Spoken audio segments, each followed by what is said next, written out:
Jason is kind of a force on Twitter, and came across him as an advocate for carnivore, and his story is really cool as he dives in, and he's not afraid to argue with people, and it's it's pretty funny. But he's able to share the story of how he came into carnivore, the ways he's questioned it and applied it, and he gives us some insights in consumers and how it helps people. So this is a deeper dive into carnivore.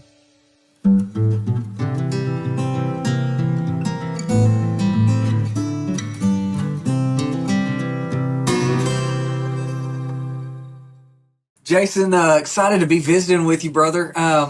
Came across you on Twitter, or I guess now it's X, and you're really active on there, and passionate about the nutrition ideas you've got, and I love that. So I just wanted to dive in and learn that story of how you got into carnivore and what you do, and what even got you thinking that eating nothing but meat is a great option. Yeah, and where I come from, it's kind of a weird journey that I ended up here, right? So throughout my whole life and into college, I played sports, right? Played college baseball, have a degree in exercise science. And then in my 20s did very amateur bodybuilding. And I also coached from a personal training standpoint, managed personal trainers, hired, trained. So my background is all like sports performance and bodybuilding, right? Like most of my 20s was your bodybuilding bro science diet. Like I ate copious amounts of chicken and rice, chicken and broccoli, 93% or 99% lean ground turkey, tilapia, just your typical, I went on Reddit and found some yoked, roided out bodybuilder diet, and that's what I do. And so it was honestly, I had kids, right? Got married, had kids, gained about 30 pounds, was like, man, I need to do something. And I tried to kind of go back to the route that I'd done before, and it worked, but I didn't feel good. Like I felt terrible. And after 90 days of being super strict, I was like, man, this is dumb. Like, why am I doing this? I don't care if I like starting to look better. I feel terrible. Like I'm bloated all the time. I'm tired. I'm lethargic. Like this doesn't make sense. So I got off it and immediately gained weight back. And my wife actually got me onto carnivore animal based by sending me Paul Saladino, who at the time was Carnivore MD. And she's like, all right, this guy's kind of kooky. Like he's a little out there, but just take a look at it. And I looked at it. I could understand it from a physiological standpoint. And then I had this like aha moment where I went, wait a minute, I don't have to eat vegetables ever again? Like that, I mean, that sounds amazing. Like I was the king. I'm the king of making, not anymore, but I was the king of making like elaborate vegetable stir fries. Like, oh man, this is going to be so good. And then I eat the first one fresh, and then the next 4 Tupperwares sit in the back of the fridge, and they stay there until my wife goes, are you going to eat those? And I'm like, no, I'm not. And she goes, well, throw them out. Like, get rid of them. And I like all the time would do that. I would come up with new recipes, and I'm like, I'm going to do this. I'm going to get my vegetables in, and never ate them. And so that I was like, I'm in. And honestly, within the first week, I immediately started feeling better. I like got rid of the bloat right after eating.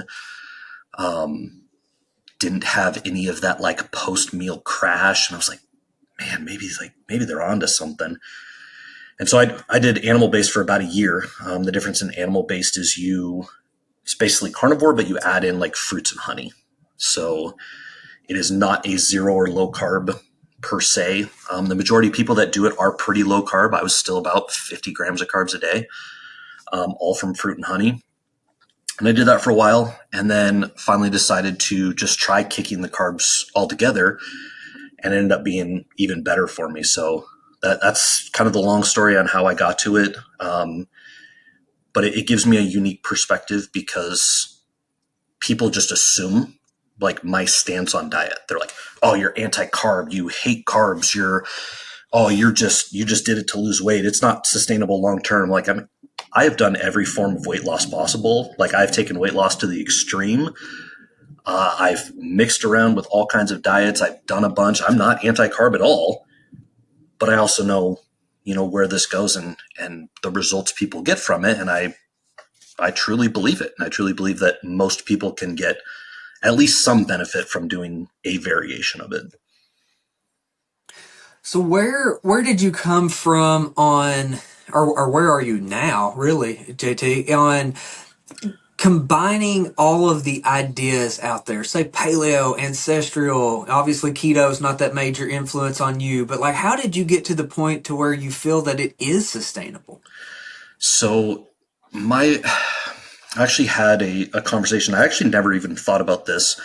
Do you know who Dr. Tro is? No. He's a rather well known weight loss doctor who lost a couple 100 pounds, 200 plus pounds on a keto variation, and now has an obesity clinic. And so I was actually on his podcast and I was talking, and he mentioned, an unhealthy relationship with food and almost an eating disorder. And I was like, nah, I've never had that. And he goes, okay, well, when you thought about food before, did you have to plan your day around food? I'm like, well, yeah, obviously everybody has to do that. And then he's like, okay, so you're always thinking about food. He's like, what happens if you missed your meal window? I'm like, well, I started to feel shaky. I started to like feel low energy, and I would do this. Oh my gosh, I got to find something to eat or it's not going to be good. Like I never consider myself, hypoglycemic, but I definitely had to take that into consideration, especially if I was doing something active, right? Like if I'm going to go hiking or I'm going to work out, I have to go, okay, so I got to be able to not eat for 4 hours. I should probably eat right before I go, and then I'll be okay. And then I can find food. And once he did that, he's like, yeah, you're like, food runs your life. I was like, man, that was true. Like I would literally have to plan all of my day around when I was going to eat. And when I finally decided to go completely no carb, because I still had that when I was animal based, when I finally decided to go no carb, I was able to kick that completely. And so like the perfect example, I haven't eaten yet today. And normally I would, but like I'm timing and I'm like, nah, I don't really want to just like cook something yet. I got stuff to do. So I'll just eat after. Like it's not a big deal. Could I eat right now? Absolutely. But do I feel like I'm going to have some negative effect if I don't eat in the next 2 hours? No. Like it's not, food is no longer a driving force of my schedule. I just fit it in when I can. And that was the biggest thing that made me go, yeah, I can definitely do this because I don't have to worry about when I'm going to eat. Like obviously like people like to take that out of context. They're like, well, obviously you have to worry about when you eat. I'm like, yeah, but I have a 6-7 hour window, right? Like I got a tattoo a couple weeks ago, and he's like, yeah, we might be here a while, plan for like 6 or 7 hours, bring some food. And my first thought was, oh, geez, like, man, what am I going to eat? Like, how am I going to do this? I don't want to be sitting there in a tattoo chair, like starting to feel like I'm, need something to eat and getting shaky. And then I went, oh, wait, it's not a big deal. And I ate before I went and ate 8 hours later. And so when people talk about that, that's why I am no carb. Now, when I mean no carb, I still every once in a while I'll have, a cheat meal or whatever. So people don't need to get crazy with it. But that is why I personally am, is because it eliminates that aspect of my life that I no longer have to worry about. Like it's stressful, especially when you're an athlete, right? It gets stressful when you're always worried about, man, am I going to have problems 2 hours into this if I don't eat right now? And so being able to eliminate that completely has been awesome for me. And that's the reason why I think it's sustainable personally, and why I think other people can make a variation of it sustainable for them. Yeah. As you were talking about being an athlete and having that focus, a brand new study that just came out from Dr. Laszlo Boros and Stephanie Sneff and crew was they followed a guy that attempted to climb Everest like 4 times and didn't make it. Well, they followed him as he did a ketogenic climb, and he did it. And so they were tying it into the deuterium and all back, to the mitochondrial function. So where are you seeing these more of a keto? I mean, because really carnivore, just by definition, is a ketogenic diet. And so where are you seeing that with athletes? Are more and more going towards that? Because you always hear that if you're going to exercise, you're going to compete, you've got to have carbs. So what is your experience with that? So I think it's going to be tough to get mainstream adoption with that, simply for the reason that when you're talking about a high-level athlete, I've actually had this conversation a couple times in recent days. When you are talking about a current high-level athlete, like that performance is their job, right? Obviously, what they have done up until that point has worked for them, right? There's no, I don't want to say no, but I would challenge people to find an athlete who was doing poorly, was like not a professional athlete, and then they changed their diet, and then all of a sudden they became this elite high-level athlete. So these athletes who are up there have done something, that's worked for them. And what you are trying to do is you're now going to ask somebody to completely change their diet, go through a multiple week adaptation phase, which for most people is not fun. Like unless you super slow go into it, you're going to have some type of adverse reaction to getting rid of carbs. And then test it for the next, 6 to 8 weeks just to see if there's a benefit. And so I think you're going to be very limited on getting those people. Now they have done some studies where, your recreational type athlete will go through performance metrics, take a couple weeks, 3 to 6 weeks to adapt to a keto type diet and then retest. And they have very similar markers, with either perceived, their perceived effort or, actually testing at VO2 max, their 1 rep maxes, that kind of stuff. And they're finding that there's pretty much no change. So that's the way I view that is I don't think you're going to get a performance decrease in keto. But I don't necessarily think you're going to get this huge boost in performance. So it doesn't make sense for most athletes to switch to it. Now, what makes sense is your average normal person who also has to deal with the rest of their life, right? Like, so most of us are not paid athletes. Most of us, do not wake up and their sole focus is performance and they eat around performance and they train around performance. Like we all have lives. Like we have kids that we have to take care of. We have spouses, we have jobs, you have daily errands, you have all of this stuff. And if I can not lose performance while improving the rest of my daily life, that's where I think the most benefit is. Now, to your point, those long-term, not necessarily endurance, but those things where I want to have performance over an extended period of time and not have to worry about food, climbing Everest. The rock climber who climbed, I'm going to lose what it is. Somebody just broke the world record for rock climbing on a carnivore diet. I believe it's over in Vegas. I can't remember what the El Capitan, I think that might be the rock. Yeah, smashed the world record on carnivore. Those type of things where you are now looking for performance, but you're also looking for this ability to go long periods of time without having to eat. I think those can definitely be beneficial as well. The difference is you don't really see a whole lot of that in, high level athletics. Like you might have marathon runners, that kind of stuff. But to kind of circle around to your point, I think it's much more beneficial from a normal recreational athlete. And I do think you will eventually start to see more and more athletes go towards it just because that's what they've done, getting to their level of athletic performance, if that makes sense. Ryan Talbot is a United States decathlete.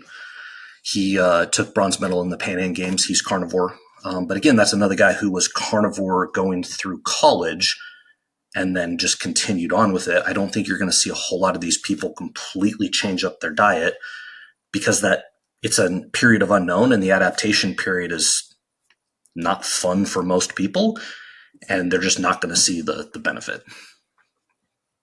Sure. No, that makes perfect sense. The one that really got me kind of paying attention to the fact that you can do these strenuous things was Robert Sykes, Keto Savage. He's doing bodybuilding Mhm. and being very very strict, and he's just dialed in on everything that he does.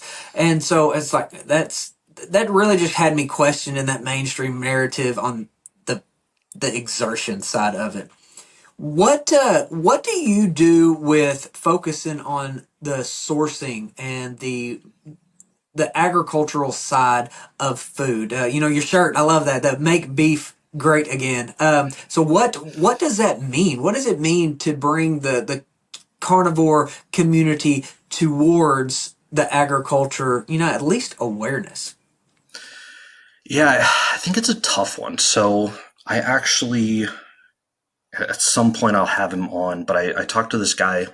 One of the most powerful stories that I have, interactions that I've had, was a guy who reached out to me on Instagram. And I'm glad I saw it because I don't know how familiar you are with Instagram, but if you are not following somebody, oftentimes messages will get put into a separate folder. And I check those because I don't like notifications, right? You look at my phone, I have no notifications open. Like I'm not the guy who has email and you have, 8,000 notifications on your email. No, I am not. I get rid of notifications. And so I looked into it and he responded saying, "Hey man, I'm glad you did a video showing you eat Kroger beef because, I'm on a fixed income and that's really all I can afford. And I kind of felt like maybe I wasn't doing enough, right? Because I wasn't getting organic or grass fed or, you know, range pasture raised organic eggs and that kind of stuff." And so I reached back out and I was like, "Hey, like I'm glad that helped," and ended up finding out that he's MS and is permanently disabled and is on a fixed income. And he was actually feeling bad about himself that he wasn't able to do grass fed, organic, and all of that. And so I talked to him a bunch and I realized that there is kind of this stigma with a lot of, higher level carnivore, low carb influencers where they're always promoting this, regenerative beef, 100% grass fed US, like all of this stuff, which I think is great. Like don't misconstrue. I absolutely think if we can, we should. But I'm also of the opinion that beef is better than nothing, right? So the Dr. Berry actually got in on it, and his quote was, so make sure I get it right. Perfection is the enemy of good, right? Like, so I'm not going to do it because I want to be perfect and I can only afford this. No, like just start with it.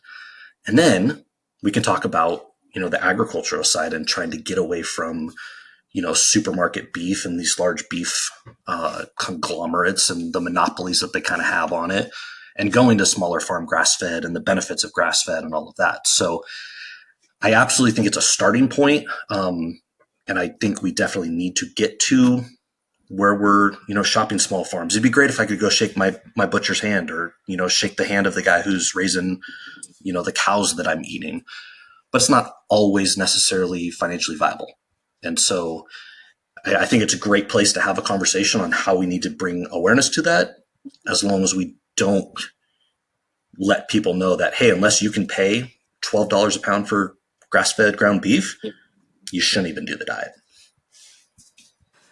I think that's a great point. It just really emphasizes the need of bringing it all together, because when everybody is more aware of the food system, right? And like for me, it's not even as much on the health side as it is that we have no food control, right? Like we are literally a country ran by a corporatocracy, lobbyists that make the decisions for us. Like that's just what it is.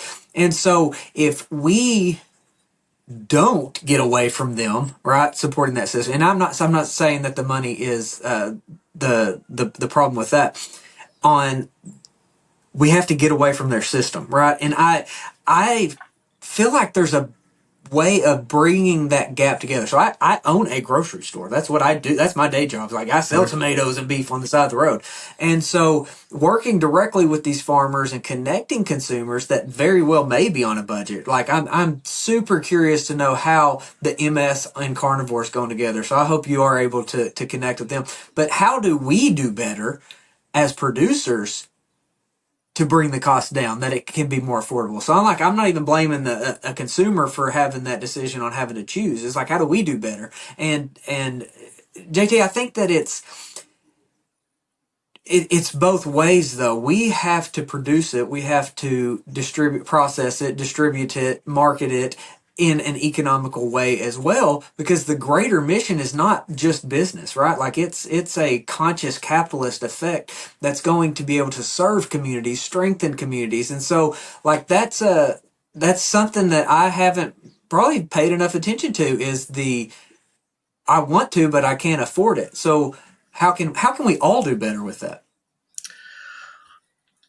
I think the biggest one, and so I interviewed a couple days ago an Arkansas cattle farmer, Independence Arc. They're up in Sulphur Springs, and we kind of had the same conversations. And I think part of it is, even for myself, it's difficult to find places that are local,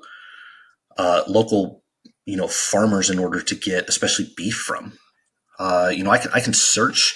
Part of it is, it feels to me, unless they are a large company, they have a poor internet presence, either a shoddy website. They're not on social media. It's just difficult to find, right? I especially find this with dairy, trying to get like raw dairy. I have a 2,000 acre dairy farm, 10 minutes away from me, and they don't have a website. So like, man, I don't even know where you guys are. Like, I feel like you probably have some sort of raw milk offering, but I have no way to figure out, other than, like picking up the phone and calling you and go, hey, do you guys actually sell anything? Or like, where does your product go? There's another one that I get out of a grocery store at Sprouts. And I'm like, man, like there's got to be a way to like remove the middleman, but they only deliver to a certain, area. And I'm like, well, that's not going to work. Like, can I order online? And then, it just, the process breaks down when I'm trying to do this. Cheese is another one. Like, I love raw cheese. And I found a raw cheese place. And this is probably my biggest issue. I found one. I was like, oh man, it's fairly decently priced. Because if I go to the grocery store, it's $20 a pound, right? I'm like, it's decently priced. The shipping was more than the actual product. I'm like, I'm trying to buy like 3 pounds of cheese, and you're charging me like $100 for shipping. I'm like, come on, like we got to figure this out, right? Yeah. And I think that's part of it. Is it's difficult for most people to find these places, and so part of it is just getting the word out. And I understand that takes money, and that's marketing, and that's time and commitment into social media. But this company that I've had some interactions with, Independence Arc, that's been their marketing strategy, is find some people that do food, influencers, if you want to call them that, and they send people beef. They're like, hey, what's your address? I'm just going to send you a box. Okay, cool. There's no, like, people have been like, oh, you guys have deals. Like, no, there's no quid pro quo. There's no nothing. It's literally like, hey, you don't know who we are. I'm going to send you some food. And so I do videos. Like, that's what I do. And of course, I'm going to tag the meat that I do. I've tagged Snake River Farms. Snake River Farms doesn't send me any food, right? Like, so, and it brings awareness to it. And people go, oh, who are these people? And then they go on their website, and then they can look at it, and they go, oh, it's actually not that much more expensive. Maybe I can do that. So I think that's a big one. It's just, I can go online right now and have beef delivered to me from Kroger or Costco or, Sam's Club, wherever it is, for cheap. But if I go online and try and find, some of these local farms, I'm either going to get pretty large local farms that I've seen influencers tout, and I'm like, cool, I'm not spending $20 a pound for beef, like ground beef. Or I find a place and then I can't figure out how to buy it, for lack of a better term. Man, I am so glad that you went through that, because I think that's the kind of conversations that we as farmers and marketers have got to understand is like, how easy have you made it for somebody to buy something from you? And that's, talking to Joel Salton, and that was like his point. It's like, how easy have you made it? If you've made it hard, you're not going to sell something. How do you make it easier? And so I think all of those points are so valid, and you're spot on with it, which means that there's an opportunity. There's an opportunity to work with farmers, to work with these small and pop grocery stores that can do a better job of building it out. So I think that's great, man. What what is another way, do you think, that we can bring the carnivore community, or maybe even the athletic carnivore communities, the ones that are actually competing and into sports, towards having more of an awareness of where that food comes from? Honestly, I think there's a need for a like bridge the gap, right? And so what I mean by that is I often feel like I have two choices when I'm going to buy meat. I can go to Kroger, which I do. Like I'm not knocking anybody who gets Kroger. It's hard to compete with $1.97 a pound ground beef. Like it's super hard to compete with that. But I do that consciously knowing that I might not know where this is coming from. It might be sourced from Brazil, like it might be sourced from Mexico. I'm aware the very minimal requirements for putting stuff on your food, like grass-fed beef. I can put grass-fed beef on my label. It only has to be fed the last 30 days of its life. Like, so I'm aware. I'm also aware that, they can put, that it's from the USA if it's processed in the USA. Doesn't necessarily mean the cow was in the USA. I get that. Those are decisions that I make based on sometimes price and convenience. But it feels like the other end of the spectrum is going on, so I use Snake River Farms a lot because they're, a rather large one. I'm going to go on Snake River Farms and be like, okay, cool. I'm going to spend $35 for an 8-ounce Wagyu ribeye. I'm like, yeah, that's cool, but that's ridiculous. Like, you want me to spend $70 a pound? Okay, I'm not going to do that. And then you'll get companies like that, and they're like, oh, but it's Wagyu, or oh, it's 100% grass fed, and it's this and it's this. And I'm like, that's great. I love that. But you're also asking people to spend 6, 7, 10 times the amount, and they don't really understand the benefits. Now, are there benefits to grass fed versus grain finished? Sure, absolutely. Are they enough to pay 10x? I don't know. And then you also have the taste difference. Like, people will buy grass fed where they've grown up on grain fed, and they're like, this tastes gamey. Like, I don't know that I like the taste of this. So honestly, I think there needs to be kind of this middle ground where maybe you have a grain finished cattle, but you know where all of your feed's coming from. That's part of it. I don't know where these cows' feed's coming from. I don't know what, corn, soy slop they're being fed. You could be feeding them Skittles for all I know. So I think there is a benefit to having a grain finished beef where it's like, hey, this is where my feed comes from. This is what it's made of. This is the mixtures that we do. Is it as healthy as grass fed? No, but guess what? I have a cow that's now 600 pounds heavier because I fed it this grain. And now, because I'm getting, 600 pounds more of meat, I know that's not the exact equation, but because I'm getting more meat, I can now sell it for less because it's quicker and I'm getting more. And so that's, are there people out there? I'm sure there are. But, I spend a lot of time on the internet, and you don't see a whole lot of these farms out there because I just think you have this disconnect because farming and digitalization and social media are not usually go hand in hand. Yeah, I think that goes right back to that opportunity. There's an opportunity for farmers and producers to step up their game too. So one of the things, honestly, I've struggled with, and I think that I've more settled on the local side, is like, if we can only choose regenerative, grass fed, or local, what do we choose? And I honestly, I think it's local. It's local because you can start that relationship. You can create, and you can have. You have some influence, right? It's like, hey, man, we're supporting you because you're local, and now we want to see more of the. Hey, can we do more grass fed? Can you do? And you, it's just a give and take of. I think local trumps it all. I think that's how we break it. Is we go as local with what we can afford as possible, and then just shift towards the mission.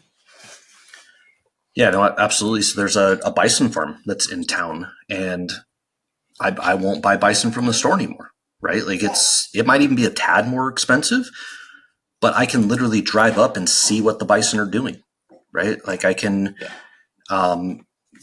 I can talk to the people that run it. I can walk into their shop, and I think that's important because people fail to realize that the conditions that these animals are in before they die definitely affects the quality of their meat, right? Like anybody who's done any kind of hunting or raised animals, any kind of stuff, knows that the more stressed out that animal is when it dies, that's going to get in, right? Like that's adrenaline. That's going to affect the quality of the meat, and it's going to get transferred over when you eat it.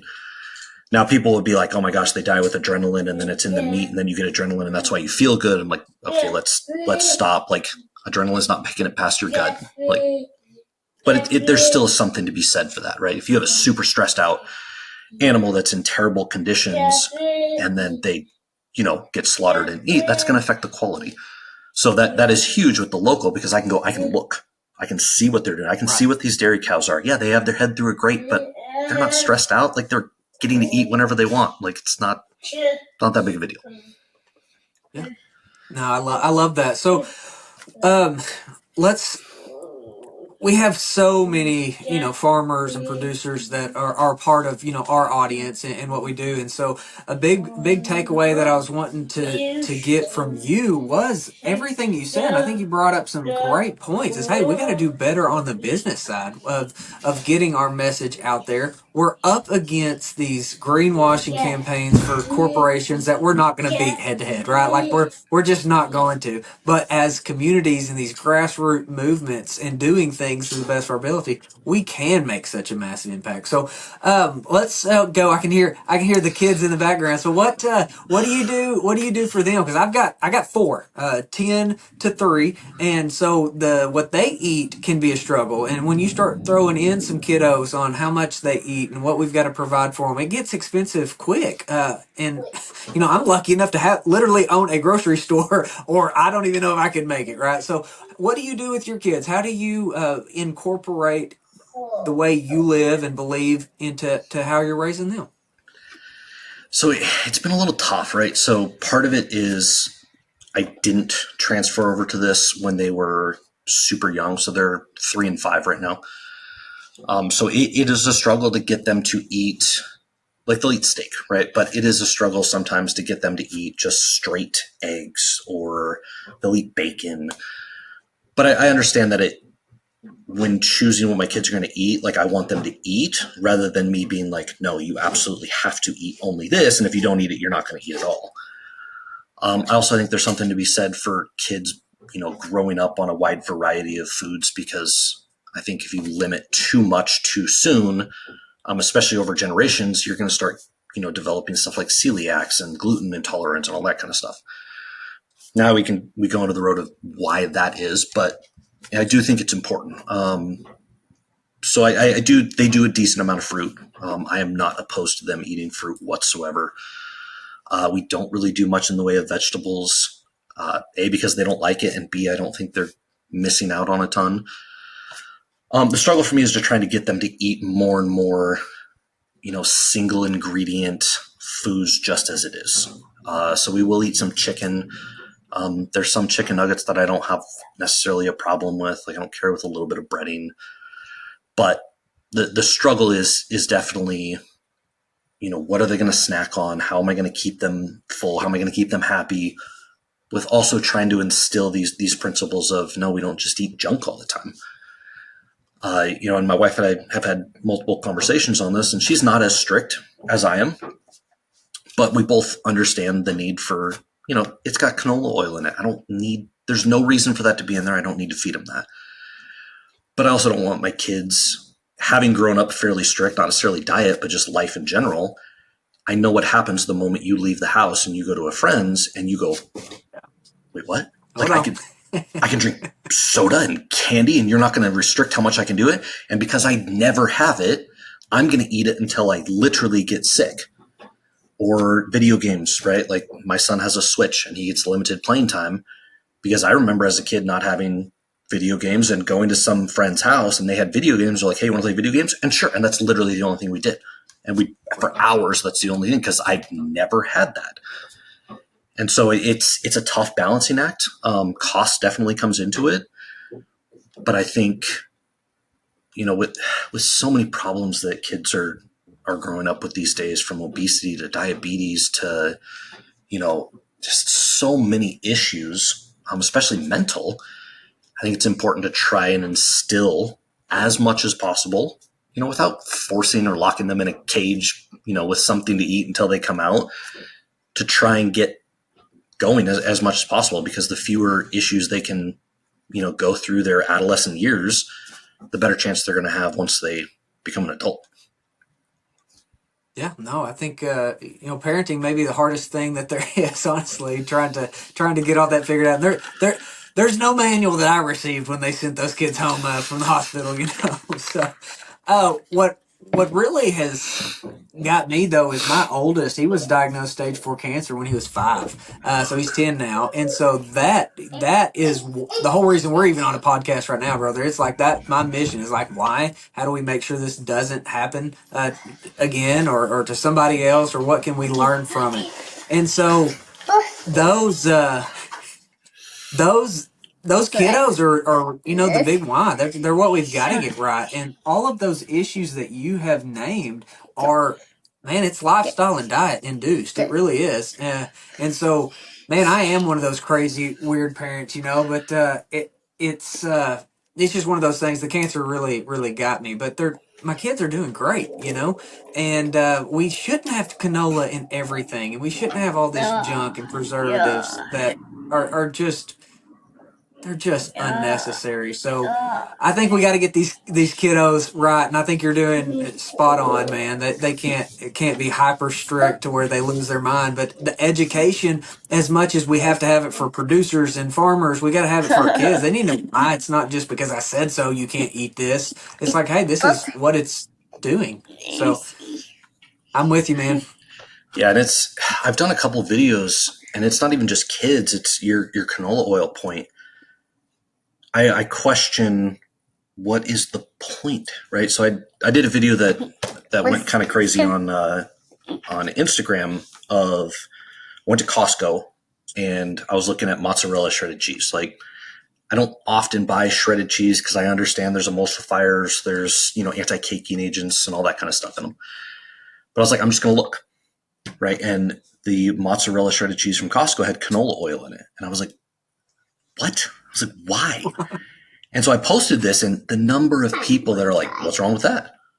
There's nothing wrong with that. They're like, it's an anti-caking agent. I was like, you can't tell me it's an anti-caking agent when every other shredded cheese I've ever looked at doesn't have canola oil in it. So that doesn't fly here. Like, what is the point of putting these things in here? I've had Costco shredded cheese like before. I couldn't tell you that it tastes any better. So I start looking at ingredients and I'm like, why? What is the point of you putting this in there? And you can go down a whole conspiracy road, like, and you'll get those people. They're like, well, the reason is the government decided back in 1960 that it wanted, and I'm like, I'm not necessarily anti-conspiracy theory, but like, let's chill a little bit. But it makes me wonder, and I'm like, okay, why? Like, why are these preservatives in here? Why are these dyes in here? These artificial colorings, like all of this stuff, it doesn't make sense to me. And so that's my biggest one, is I try to avoid that. Right? Like I used to get them Costco meatballs, right? Just because it's easy and it was cheap. And I looked at it and I'm like, the ingredient list is this long. And I'm like, how? Like, if you told me that it was just, even if it was canola oil, like if you told me it was just a little bit of oil and some breadcrumbs and maybe some spices, I might consider it. But there's, 36 ingredients that I couldn't tell you what exactly they are, and that doesn't make sense to me. Like, why? Why are we putting these things in our food? And then, you start, everybody loves the, correlation is not causation. And I agree with that. But you start putting graphs side by side of when we started, heavily producing and eating seed oils, and when we stopped eating butter and started eating margarine, and when sugar intake started going up and processed food intake starts going up. And then you put it on a graph of obesity and, metabolic issues and heart disease. And I'm like, you have to acknowledge that there is at least something there, right? Like, we've changed the way we eat, and now we are sick because of it. And so I think it's tough, but it's definitely something to look out for. And the number of people that are like, what's wrong with it? It's not a big deal, is the difficulty that I think we're trying to overcome. Yeah, no, that's it's terrifying that so many people don't realize it. Chris Kenobi and Suzanne Alexander have done an incredible job of laying out the vegetable oil toxic just epidemic that we're facing, and it lines up perfectly. I mean, like, it's like I think that when you dive into what Laszlo Boros has said, the deuterium in those seed oils is probably the primary driver behind that. But man, what's next for you, buddy? What's you got a cookbook? You got all the socials going. So what's next for you? So I actually have a new iteration, a new company that I'm launching off of. So the one I have now is the Inner Carnivore. That's the podcast and the website. And so I'm actually doing another one where it will be more physical product based. I will start out with kitchen stuff like knives, hopefully cutting boards if I can get a supplier down. Just that kind of stuff. Just more sourced ways, to get products in front of people. Nothing necessarily, health about it, but just, cool stuff that I enjoy. I am working on another cookbook. Hopefully I will start working in some specialty type stuff. Like, I need to get a smoker, and then I'll do like a smoker cookbook and that kind of stuff. But that's the majority of it. Like, the majority of it is just trying to get the word out, and B, just highlighting. That's really why I started on this, right? I originally started because I just wanted to tell people that I was having success on it. And then I realized from talking to people that there's so many people that have changed so much about their life in massive ways. Like, I can't even begin to explain. Like, and I'm not just talking, most diets that you talk to, people are like, oh, this guy lost 200 pounds and his life changed forever. Like, that's great. That's fantastic. That's happened. I've talked to those people. But I've also talked to people who have gone through 40 years of completely debilitating mental illness and issues that they've changed through diet. I'm like, that's not insignificant. Like, and there's more than one. There's people, overcoming cancer, like, and congratulations with your son. Like, I've never been that big of an issue, but I've had, pregnancy scares and stuff like that. And that's terrifying. But all of these things that people are overcoming, like diseases that we don't think about being reversible, or diseases that are barely treatable, and people are overcoming these with diet. And I'm like, that's not insignificant, and that needs to be addressed. And so that's honestly why I started the podcast. For the longest time, I wasn't going to. One, from a time standpoint, and two, I was like, I don't want to just like talk to the random person that's like, yeah, I lost 30 pounds. And everybody's like, cool. But I started talking to these people, and especially on Twitter, and realizing that, like, there's a lot of people that don't know. Like, there's a lot of people that don't know that these people are out there. And the number of people who are like, wait a minute, like, you got off depression meds, like, you got off anxiety medication, you got off this just from your diet. Like, I want to talk more. And so that the continuation of that, a couple iterations as far as some more physical products, trying to get more cookbook out there. Those are my main focuses. Trying to level up the content. I've started doing a little more of the quick hit reaction type videos, just to spark conversation. Raw milk. You ever want to get people going, start talking about raw milk? That's a good one. uh, and just stuff like that, like stuff that I do not mind arguing with people, as anybody who follows me can tell. But I've also discovered that if I offer less of opinion and more just a couple statements, that people will argue on their own, right? And then people start actually having productive conversations, and then you can actually start getting into the science. Whereas if I do a 20-minute long video on why I think seed oils are bad, people just don't watch it. And they're like, cool, that's cool. Or the people that do watch it are the people that already agree with me. Yeah. Right. So that's most of where I'm just, trying to level up content just to get stuff out there and whatnot. And then, a couple iterations of physical products. I love it, man. Well, JT, I really appreciate the time, brother, and the movement. I don't think there's enough of us just talking about these things that are needle movers and, game changers. So thank you for what you do, buddy, and really, really appreciate the time. Yeah, I absolutely appreciate you having me on, and I think it's good to have conversations like this, especially, with people who aren't necessarily strict carnivore. I think there's definitely a dogma of, carnivore has to stay together. And if you're not strict carnivore, then you don't belong in the circle. And that's another thing that I'm trying to dispel. I'm probably the most carb lenient carnivore people will ever meet. Just because I think there can be some benefit, but I also think there's benefit to not. And so I think it's if you don't want to be strict carnivore, that's fine. I don't care. If you want to be keto, that's fine. If you were to just tell me, hey, I stopped eating added sugar, I stopped eating seed oils, and I stopped eating ultra processed foods, I'd be like, fantastic, we can be friends. That's literally it. And then I think people will gravitate and slowly go towards, one of those diets. But that's the biggest thing for me is we just got to get people to stop eating crap. People still post articles that ultra processed foods are not that bad, right? The latest article I saw was high fructose corn syrup is just as healthy as honey. And I'm like, you can't convince me of that. Go watch a video on how it's made. Go watch a video on how seed oils are made and tell me that bleaching clay is healthy. Like the byproduct of bleaching clay, you have to put in a landfill because it's toxic. So stop. You can't honestly have a conversation and tell me that, yeah, I think that's good. I watched this machine ultra process these seeds to get oil, and I think it's fantastic for us. No, they don't meet the smell test, man. I think that's you're again spot on. It's about bringing people together, but I think that the big area that I'm trying to focus on is those food producers, because we're losing them at a terrifying rate, and so we've got to support them. They've got to up their game. I have to up my game, and it's just all of us together and having these conversations, but providing these action steps too that actually make the impact, not just have the knowledge. Yeah, so, absolutely. Man, y'all have a great day. Enjoy them kiddos. They grow up way too stinking fast. Say bye. Bye. Good job. Bye, buddy. Thank you for joining us on Sowing Prosperity. Be sure to follow along across the social media platforms, including YouTube, and be sure to go to sowingprosperity.com.